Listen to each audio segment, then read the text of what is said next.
the teaser trailer for the new Super Mario Bros. Movie has dropped.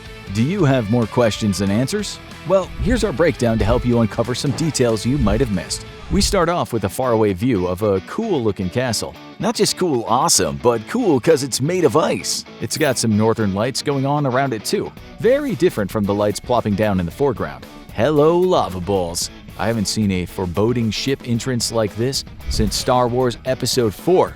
Or actually since World 8 and Super Mario Bros. 3 on the NES. The tank ship and airship. Man, those were tough to conquer. Next, we're treated to a shot of the figurehead of the flying vessel. That's Bowser for sure, King of the Koopas. And how about that anchor? It wouldn't be a Mario movie without a spiked ball and chain or two. Not a good one anyway. But check this out, once we go wide, it turns out we're not looking at a ship but a flying world all its own.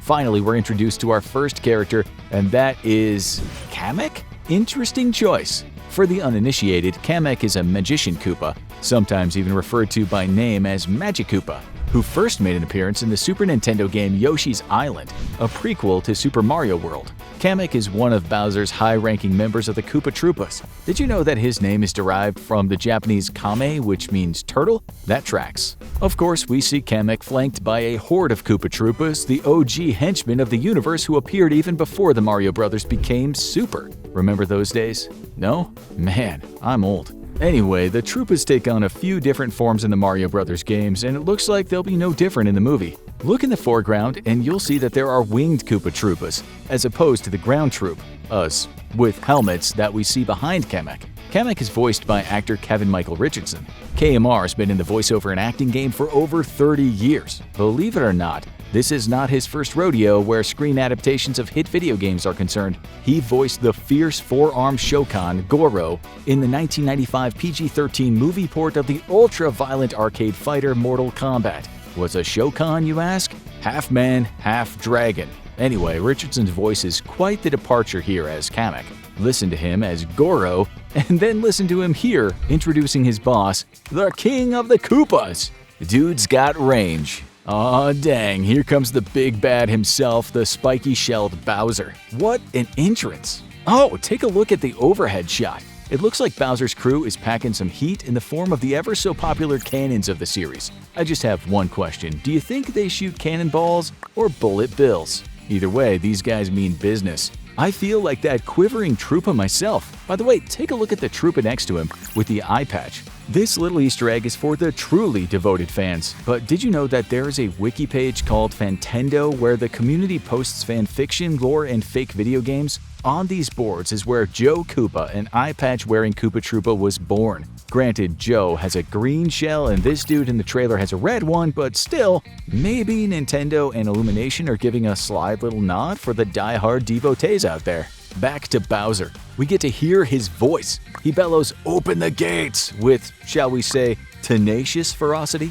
That's because he's voiced by a hard rock comedian and actor supreme from the band Tenacious D, Jack Black.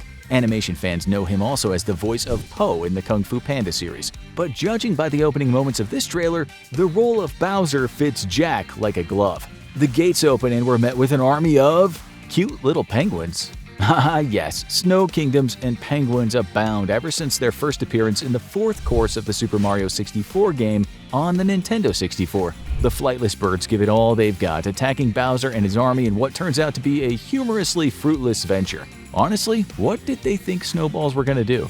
Well, a snow boulder did a little something. Hey, did you see that? It looks like Joe Koopa's in the shot as well, and just lifted his eye patch to see the Troopa that just got pooned. The penguins may look cute, but the Penguin King speaks with a deep, assured bravado. That's because he's voiced by Khary Payton. Not sure who that is? You must not be a fan of zombies. He's been fighting them for 6 years as Ezekiel on the groundbreaking horror series The Walking Dead.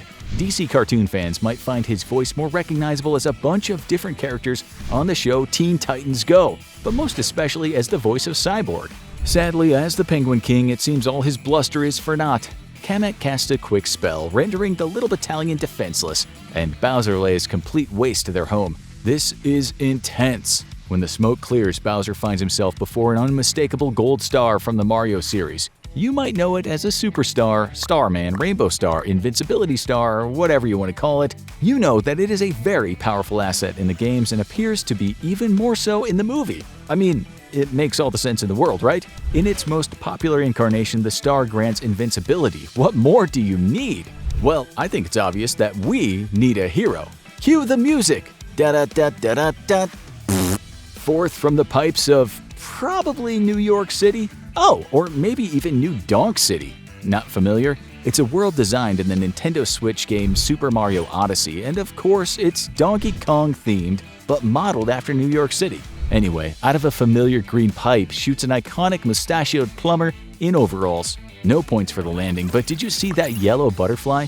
This scene might feel familiar to the Mario experts out there who mastered Super Mario Galaxy on the Nintendo Wii. This moment is a little wink at the scene when Mario wakes up at the advent of a new galaxy.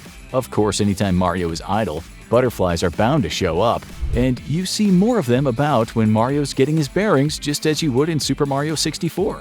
While Mario takes in his surroundings, why don't we do the same? Of course, there's the pipe he came from, and mushrooms, lots and lots of mushrooms, birds, more mushrooms, a pond. Hey, wait! Get a closer look in that water. There seems to be some fish. Those sure aren't koi fish, they're Cheep Cheeps. Cheep Cheeps have been around ever since the original Super Mario Bros. Game, and believe me, they're anything but koi. See what I did there? I wonder if they can fly in the movie. Finally, we get to hear Mario's voice, and it's not what you're used to if you're a fan of the games. Gone is the borderline offensive "It's-a me, Mario." Nothing against Charles Martinet. His stamp on the character is iconic, but it's had its time. Hey, we got nothing but love for Charles, and we're happy to see that he's on the cast list. Who he's playing, though, remains to be seen. So who's filling the vocal cords of Mario in this latest incarnation? A man who's no stranger to befriending dinosaurs, Owen Grady himself, Chris Pratt. Did you know that Chris Pratt almost voiced Mario's archenemy? No, I'm not talking about Bowser. I'm talking about Mario's enemy in the world of home video game platforms. You see, in the late 80s and 90s, two gaming companies were waging a decade-long war, particularly in the 16-bit arena, Nintendo and Sega. Nintendo had Mario and Sega had Sonic the Hedgehog. Sonic himself is enjoying quite the movie success, and for a moment there, it looked like Chris Pratt might get cast as the Blue Blur. But the role of Sonic ultimately went to Chris's co-star on the comedy sitcom Parks and Recreation, Ben Schwartz. Pratt was even considered for the part of Tom, the lovable small-town cop who befriends Sonic in the movie, but alas, that was not to be either, as the role went to another ridiculously handsome male lead, James Marsden. That's alright though, these things happen in Hollywood, and actually, Chris strikes me as more of a Nintendo guy. Back to the trailer. He decides to investigate these mushrooms further, before getting startled by one. Bah! Of course, that's no mushroom, it's Toad. Okay, granted he's kind of a mushroom, he's one of the mushroom people, as referred to as Toad as a species. In Japanese, he's called Kinopio, and one day he's gonna be a real boy. Sorry, bad Pinocchio joke. Anyway, there's some heavy voice modulation going on, but Toad is being voiced by Keegan-Michael Key of Key & Peele fame, not to mention a former fellow Parks and Recreation cast member with plumber Buddy Pratt. The two make their way to the Mushroom Kingdom, at which point it might be worth noting that the line that made Toad famous was, "Thank you, Mario, but our princess is in another castle." This, of course, is in reference to Princess Peach, who tends to need saving and/or protecting in the Super Mario Bros. Universe. Will that be the case at the outset of the movie? We'll have to find out opening day. Bam! Title screen. How stoked are we? Still, I mean, the movie's called the Super Mario Brothers movie, right? Where's Luigi? Well, I'll tell you, in the thick of it. Post-title and cast screens, you've got the green-colored brother who's another plumber running for his life in a world that looks like any number of fortress and/or haunt-based levels that originated in Super Mario Bros. 3. You got your skeleton Koopa Troopas, aka Dry Bones. You've got your lava and your tiny castle with a flag on top. But who's the voice of Luigi? We don't really get much to go on by the trailer alone, but let's rewind to that cast screen a second. Third from the top. Just under Anya Taylor-Joy, the Peaky Blinders star who voices Princess Peach, by the way, we've got Charlie Day. That's right, Luigi is voiced by our favorite It's Always Sunny wildcard, not to mention the voice of Uzma Kappa brother Art from Monsters University.